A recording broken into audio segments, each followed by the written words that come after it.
them 25th thus far, as we get ready to watch one more before we head off to our first break of Friday Dressage here in the Cosequin Lexington CCI 4-star division.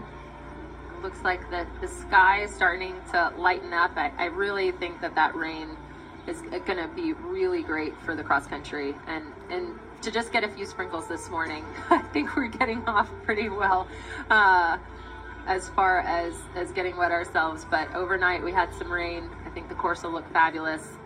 If we can keep a little overcast all day, that would be great for these horses. It'll keep the atmosphere a little bit quieter.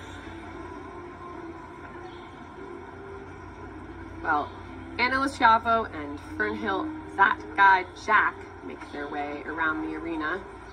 And as Sinead alluded to earlier, some of these horses, you'll see a consistent prefix on their names, this time Fernhill, and those horses being sourced by the same place, the same person, not necessarily the same breeders, but sourced through the same source. And some very, very impressive horses to come from Fernhill. Yeah, I think that's the thing that's sometimes confusing, is you think, oh my God, how can so many horses be related? That stallion is so busy. Very busy stallion.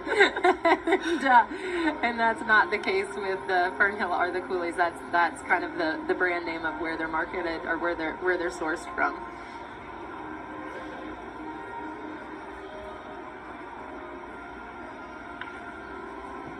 So Anna, no stranger to this arena. She's had a few horses at the level here. Or not. Another one of our riders that is based in Ocala for the winter. Has a big business there, teaching and training. A lot of these riders, their primary source of income would come from teaching, training, sales. The competition side of it is more the, what would you say, the marketing side of it? It's what they want to be doing, but they also love teaching and helping the next generation, clinicking. They're definitely very, very busy, and it's almost at these competitions for some of them a bit of a break, because while it's different from a mental game standpoint and the stakes are definitely higher, they're used to riding, gosh, 6-7 horses at a typical event on the weekend. Well, that's what I find is interesting, as well as talking to people about how they handle that, because you do go from going, 25 miles an hour at home, and then you come to a competition like this for a week and you have one horse and a groom and staff, and so keeping yourself occupied in a positive, constructive way is sometimes a little bit tricky. This horse owned for Anna by Gail Davis. This is a 12-year-old. Yeah, and it's a sweet looking horse. I think Anna would probably like him to step up a little bit and step into the contact. So he looks very, and again, maybe if she did that, he'd jump out of the ring. I have no idea. But he just looks a little bit like he's gone into the ring and almost gone a little bit shy on her. And, it's interesting, horses, like you said earlier, they're all individuals. Some are extroverted, some are introverted. And this horse looks to have gone in and just maybe gone into his shell a little bit. And it's Anna's job to say, keep coming out here, keep pushing, keep trying, because he certainly looks to have the movement to put in a really, really great test, but today is just a little behind her as far as the impulsion is concerned. And certain horses definitely come into this big environment and take it a bit differently, right? It feels like a very secluded experience down here. You come down from the upper warm-up rings and you really come down into this alone experience that is unlike any other ring really in the world. And this event is so unique because of this stadium. It really is such an incredible place to get to compete. Yeah, and I think that's one of the things as well as a rider. Sometimes you're just so happy that they've come in and they're quiet.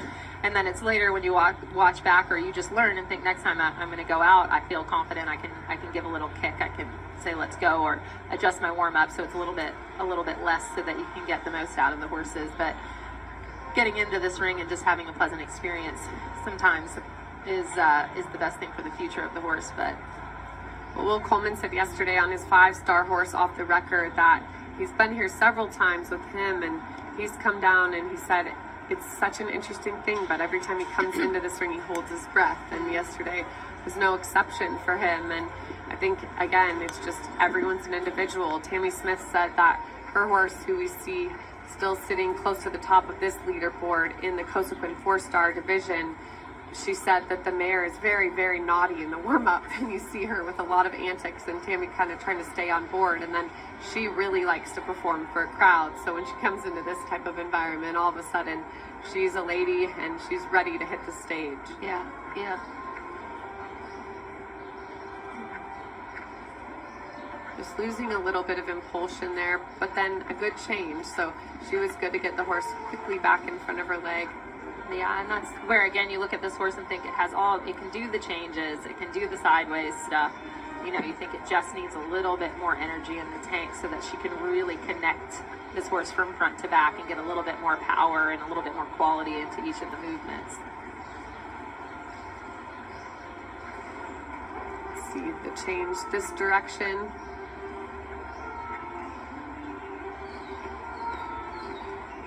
The tail swish and a little bit of the frustration there.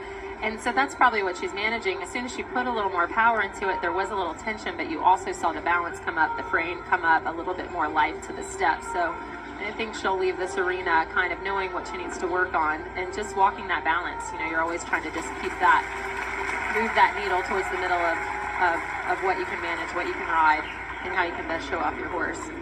Again, she looks like she has an eighth bit in this horse's mouth, which is just a really soft, I don't even know, it's a type of plastic, really. So it shows that the horse, being Irish, might be just a smidge sensitive. And I can say that because of my Irish heritage. Well, Fernhill, That Guy Jack, and Anna Luciavo wrap up their test here. Yeah. I was looking for, and there you can see what she's kind of dealing with, and she masked it so well that it's easy for us to say on the sidelines commentating that, you know, she could have gone for a bit more, but the time she did, we do see kind of what she was working with, and that's when you just really don't know unless you're the one sitting in the saddle. So a bit conservative, but for good reason, we think.